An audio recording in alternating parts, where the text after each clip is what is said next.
Hello and welcome to an exclusive hour-long programme with me, Alex Belfield, talking to an old friend of the programme, Daniel O'Donnell. How are you? Nice to see you, Alex, and I'm very well. It's really nice to see you. I tell you why, because you keep going, you keep selling out. How do you stay so popular?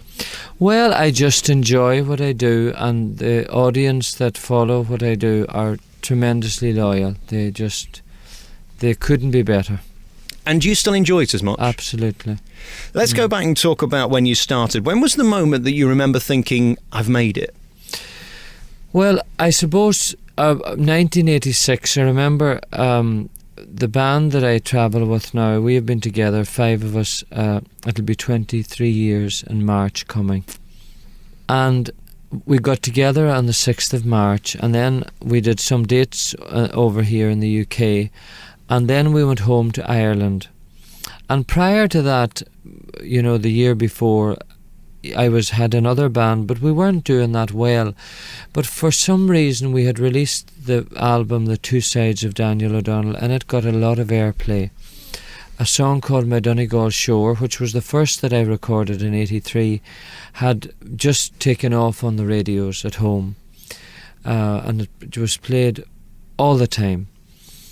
And our first show back was in a place called the Milford Inn in Donegal. It was a dance.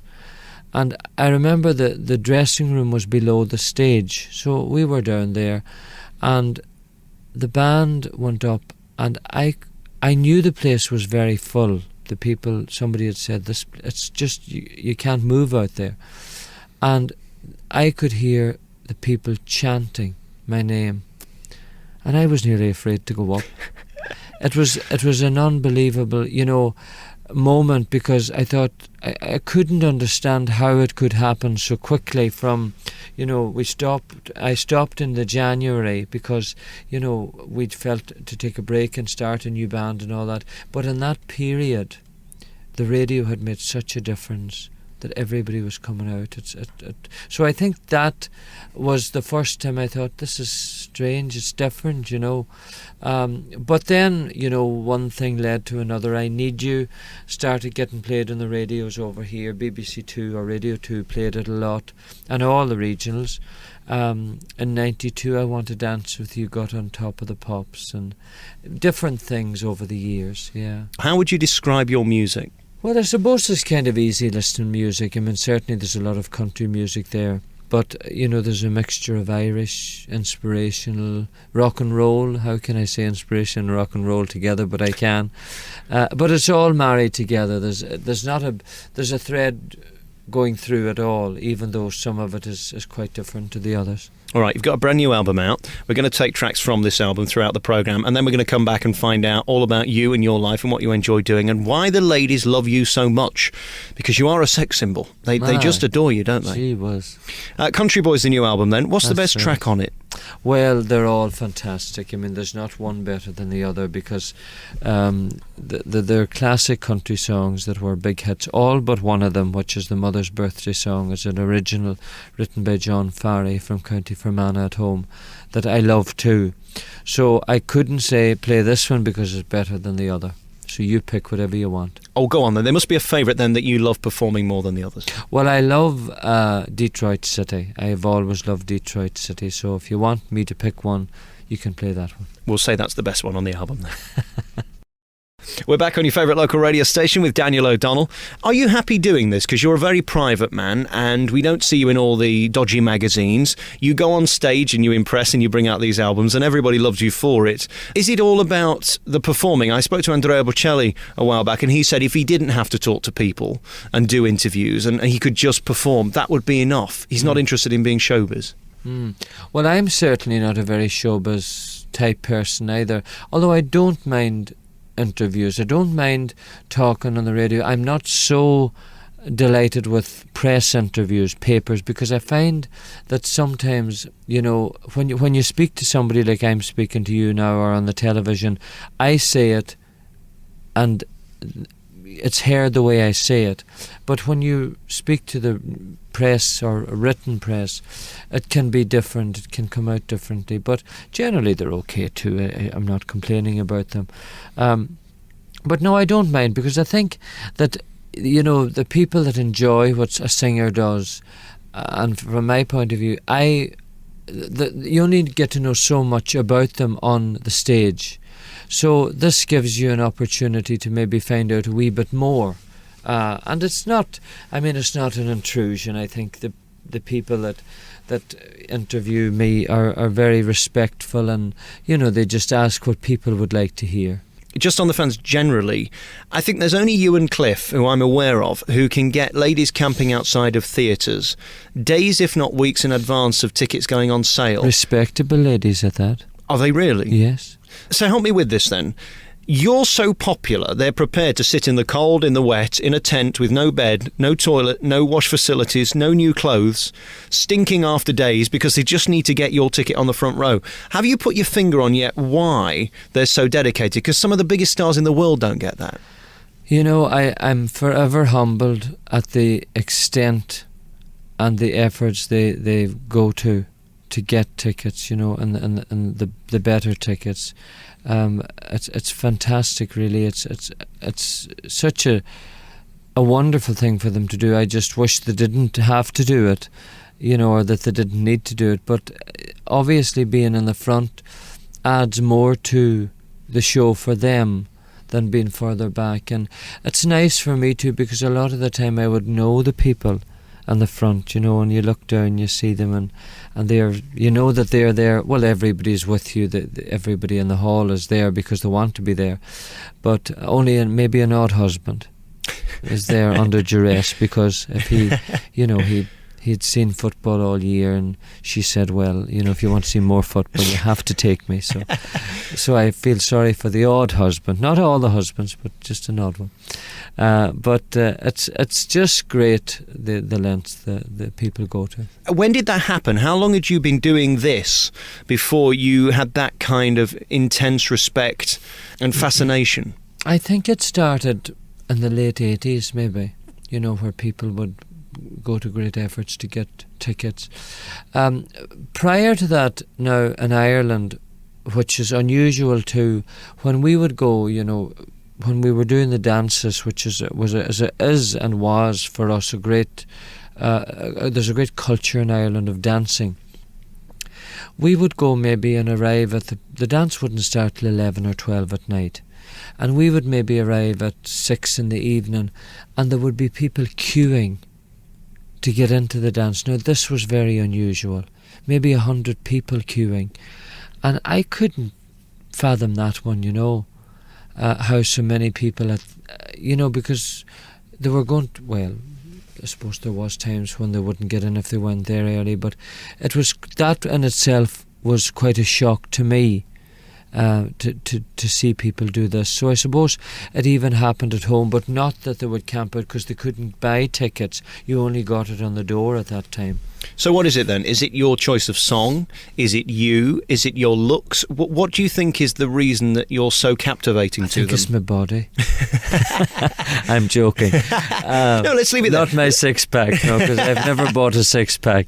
Let's take another piece of music, and then we'll come back and talk about your six-pack next. We're back with Daniel O'Donnell on your favourite local radio station, talking to the king of pop. Let's give some figures, actually. Your publicists have sent these, so they might be made up, but what do you make of this? Daniel O'Donnell has had 8 top 20 albums in the last 5 years. Is that true? Yes. Daniel O'Donnell is the only artist to have charted an album every year from 88 to 2007. Yes, they've put terrible pressure on me this year. Yeah, because I have to make 20. It'll all be over if not. Oh my God, it's shocking. You've sold more than 2.5 million albums this millennium.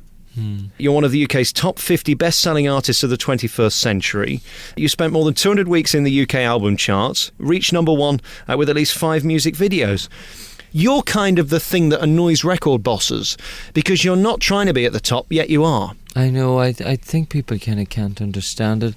We were in America recently, and we were doing a festival in Minot, North Dakota, and it was the Hoos Fest, it's called, and Kenny Rogers was there, and Randy Travis and Charlie Pride and the Oak Ridge Boys and the Beach Boys. And the Beach Boys just did one show because that's all they were contracted to do, but all the others had 2 shows: Kenny Rogers, Charlie Pride and Randy Travis. And we sold out our 2 shows, and they added a third, which is, I just, it's amazing, and I think, you know, that the others were quite amused because they wouldn't know me. That Charlie would know me well, but the others wouldn't really know that. I don't think they can figure out. I suppose nobody can figure out. I mean, I just do what I enjoy. I don't set out to be. I don't set out to do anything in particular, only just to enjoy it. And you're just a small boy from Ireland. You come over here and have all the success that we've just talked about. How does it feel now for you walking in a building and everybody knows who you are and you have no idea who they are? I'm amazed, like, when I see Charlie Pride, that he knows who I am, because I love Charlie and Loretta Lynn, you know, that when I meet them, they can say hello. Oh, hello, Danny. They always call me Danny. Or she says, where's my honey? But honey is good for me. So that amazes me. When I see people that I recognise, I don't see me like that, if you know what I mean. Mm. But I know that people recognise me. Not everybody does, but a lot of people do. But it's a fantastic, I suppose it's a fantastic thing to do something you love and be, you know, applauded so much for it. And then your family and keeping your feet on the ground, you always seem to have done that. Is that down to your mother? Is that down to your siblings? How does that work? I think the way I was brought up has a big part to play, and where I was brought up has a big, you know, input in it. I think that I like normality. I like I just like life as it is, you know. I feel privileged to be doing what I'm doing. I feel no great difference between me and the audience, other than that for the 2 or 2.5 hours that I'm singing, that's the difference between us. Once I step off, you know, I would like to think they feel on a level with me. How does Mrs. O'Donnell deal with you being Daniel O'Donnell? Well, I suppose she never knew me other than the way I am now. When we met, I was very much what I'm doing. We didn't meet till 1999, so that's only 9 years ago. So this was my life, so to speak. This is how my life was and is. And so away from when I'm not touring, it's terribly normal, you know. There's nothing extraordinary about it. When we have a lovely home in Donegal, we have a lovely house in Tenerife, so we have a lovely life, you know. We're not we have a fantastic life altogether, and we can go wherever we want. So but it's very normal. It's very normal. We try to get we try to go and get the cheap deals on the flights and all the rest. Don't tell me you're travelling cattle class. You know what? Unless it's a long haul flight, I always do. Yes, unless somebody else pays for it. I never thought that of you. And that thing that I've noticed when I've been out with famous people, where people are only interested in the famous person and the partner's kind of left aside and ignored. Do you have to be aware of that? Because that can become very uncomfortable. I see it all the time, because nobody's interested in talking to her because they're interested in you. Not really, because, I mean, Majella, if we meet somebody out, she would always, if they're getting pictures, she'd always stand back. But very often people include her, you know. I think that's down to the type of people that follow what I do. They would be aware of Majella and you know, would make her part of things. But if she's not, it's not a big deal, you know. It's just she understands. And sometimes, you know, people when they see, if they're not expecting me to be somewhere, they get excited. So if they do exclude her, it's almost not intentional, you know. But I mean, we're very lucky, Majella and myself, we're very lucky to have met when we did.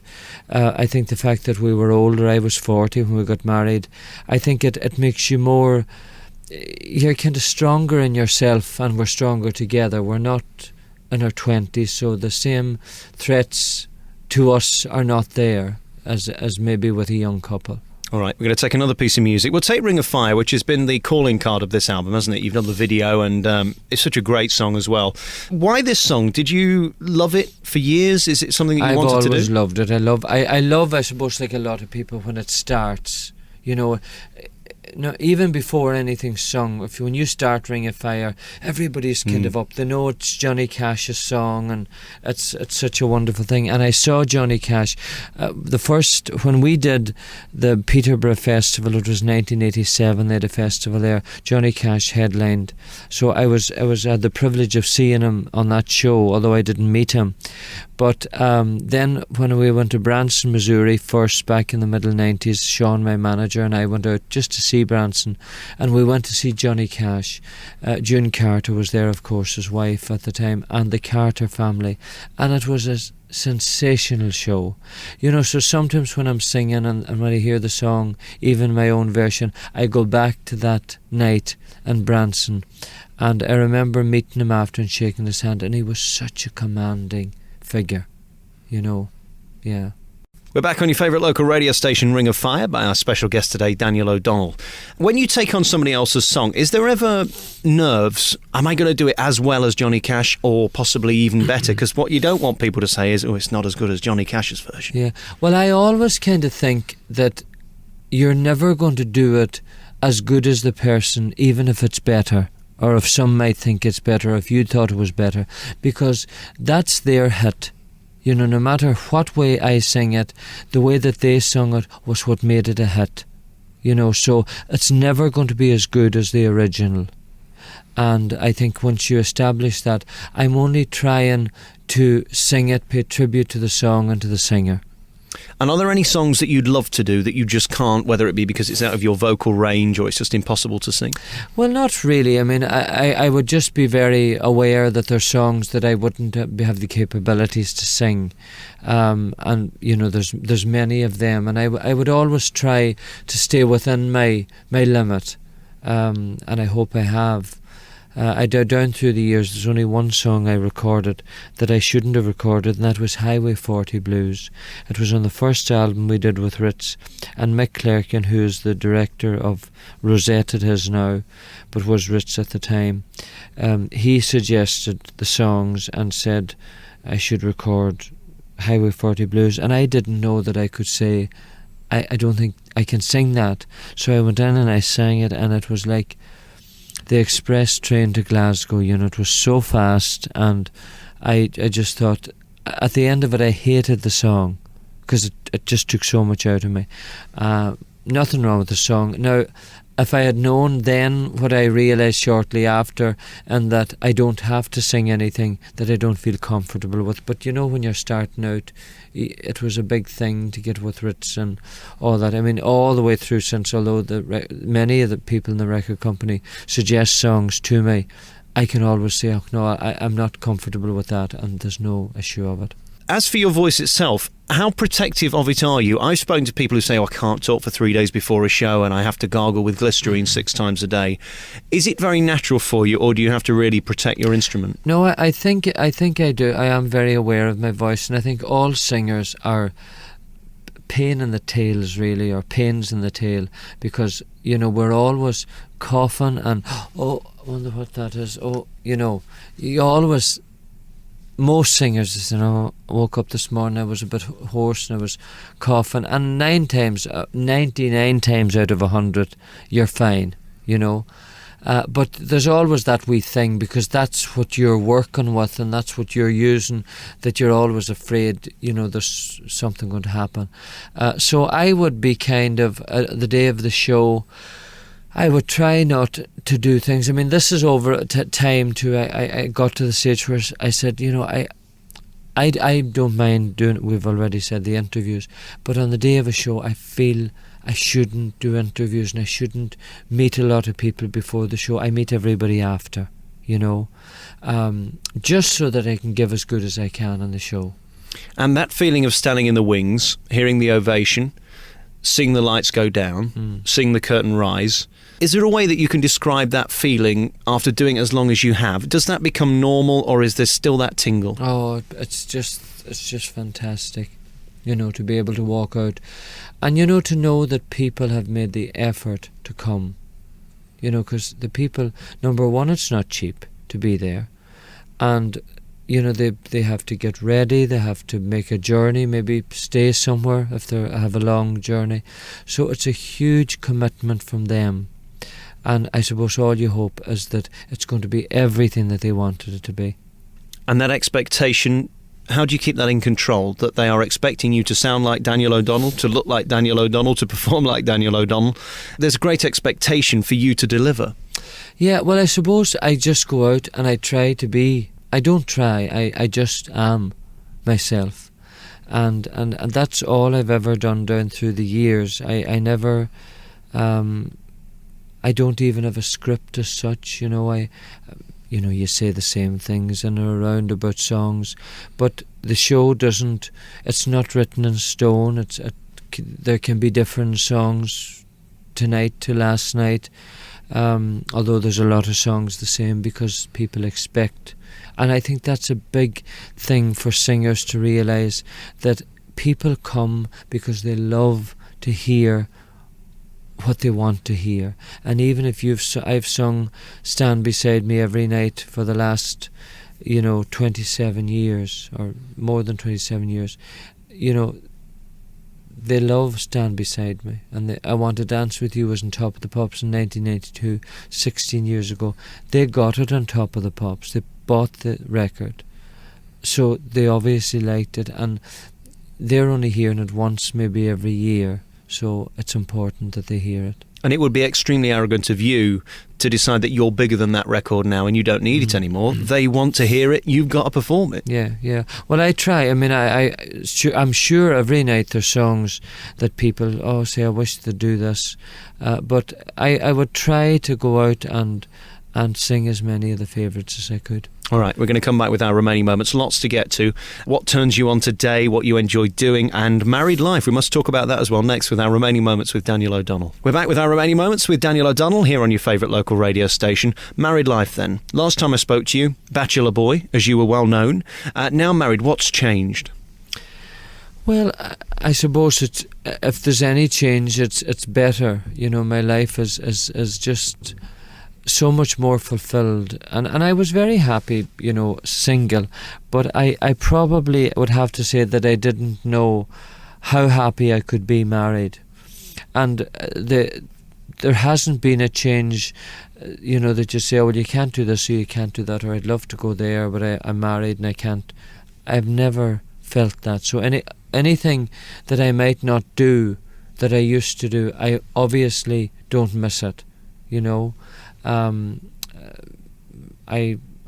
we just have a great relationship, Majella and myself, and she's a great asset to my life, for me, and I hope I'm the same. I know I'm the same to her because we get on great. And help me with this question: who wears the trousers? Well, now that depends what's going on, but she's fairly adamant in what she likes, but I think we meet very much in the middle, as far as we love houses and we love renovating, and I wish one of us didn't enjoy it, because then we wouldn't be doing it all the time. We've just finished, we sold our house at home and bought a smaller one, and it wasn't completely finished, so we had to finish that, and at the minute that's almost the gardens and the road has been done.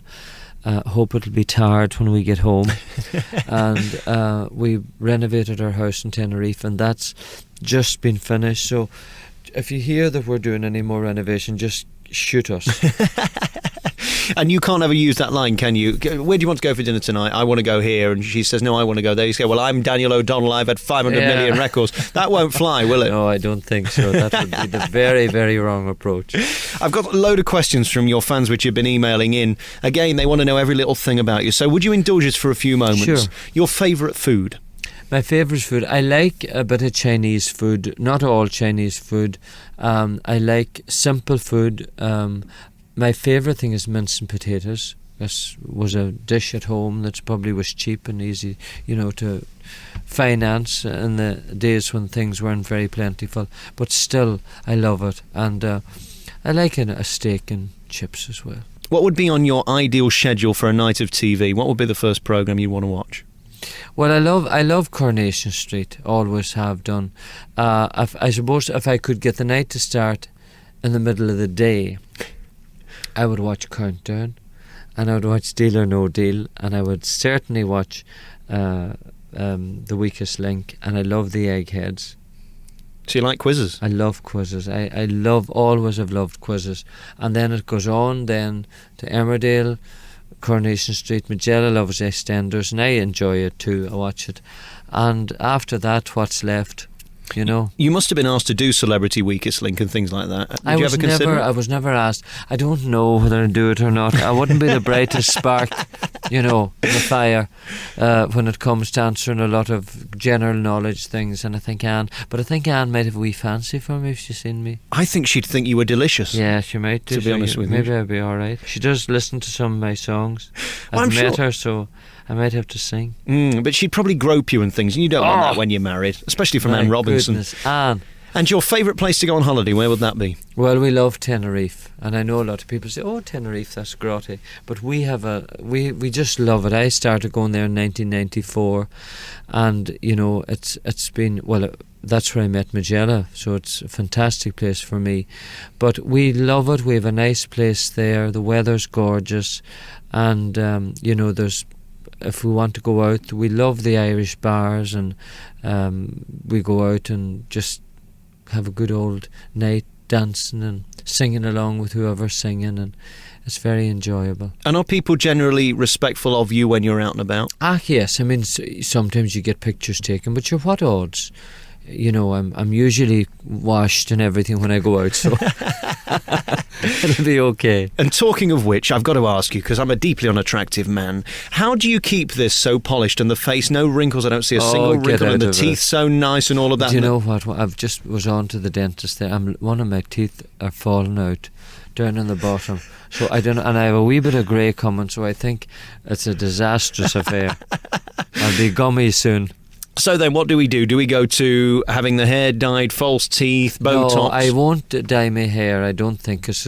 I know I won't. It's just going to get grey, and I don't care what colour it is as long as it's there. Blue, black, brown or silver. I'll have to get some done with the teeth, because if I lost that tooth in the front, I would have a lisp when I sang. So I've already been on to the dentist, and I'll have to go and see. So I may have to get something stuck in there. Right. And your fans don't care, really. It doesn't really matter what you look like or what you do at this point. You've made it. I still think you'd want to look as good as you could. I always try to put on kind of decent clothes and look fairly fresh. So I suppose you do. I do have my image and mind a lot of the time, but not to excess. Congratulations on being you. We could talk for another hour. We're out of time. We've done it. We've played tracks from the album called Country Boy, which is in your stores now. The new DVD's called At Home in Ireland, and Daniel O'Donnell was our special guest. Thank you for talking to me. Country boy losing his teeth.